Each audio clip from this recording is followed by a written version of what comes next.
Hello visionaries! Welcome back to my channel.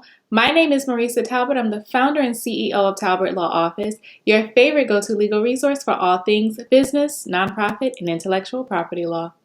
Before we jump too far into this video, go ahead and like and subscribe if you haven't already. It's free for you and I'm not going to let you leave empty-handed.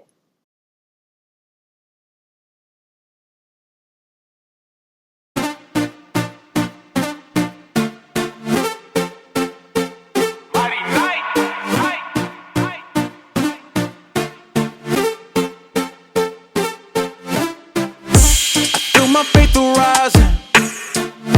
I'm crawling out the trenches, holding me. Let's get to the subject at hand. When I am working with clients to help them form their nonprofit organizations, I often get the question, can I start fundraising before I get my exemption letter back? And the answer is, well, generally yes, but with a few considerations. So let's quickly chat about what you need to consider before you start fundraising. If you're an organization that is not required to apply for federal tax-exempt status, such as a church, then you can start to fundraise immediately, as long as you have completed the applicable registration requirements within your state. On the other hand, if you are required to file for federal tax exemption, here are a few things you need to know. Number one, you must be certain to tell your donors that your application is pending. Keep in mind that if you file for federal tax exemption within 27 months after filing your articles of incorporation, your approved tax-exempt status will be retroactive. Basically, it'll be backdated to the date that your organization was formed, or as I like to call it, your organization's birthday. However, there is the chance that your application may not be approved. So it is vitally important that you be honest with your donors about your pending status from the beginning. Now, for some donors, particularly small dollar donors, a pending status will not make much of a difference.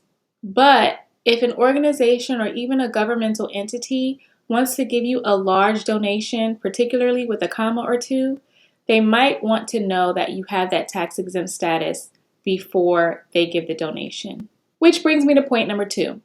If you have a large donation pending, you may consider filing your tax-exempt application with an expedited filing request.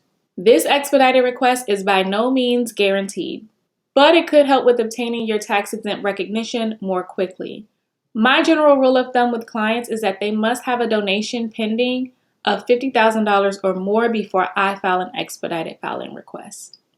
Number three, you can consider working with a fiscal sponsor so that your donors have peace of mind of being able to claim those tax deductions for their contributions. Last but not least, number four, ensure that you have completed and submitted any state-required filings for fundraising. As I've mentioned in other videos before, some states do require filings with a particular office in that state before a nonprofit can start fundraising. For example, in California, there is a registration requirement with the Attorney General's office prior to starting any fundraising or within 30 days of your first dollar received. Other states have similar requirements, so just make sure that you are in compliance with those state requirements before you start fundraising. I hope that helps to bring some clarity as to when you can start fundraising in the midst of your nonprofit formation. Leave me your questions and other feedback in the comments. And as always, this is Talbert Law Office, your favorite go-to legal resource for all things business, nonprofit, and intellectual property law. I will see you in the next video. Bye. I done made it this far.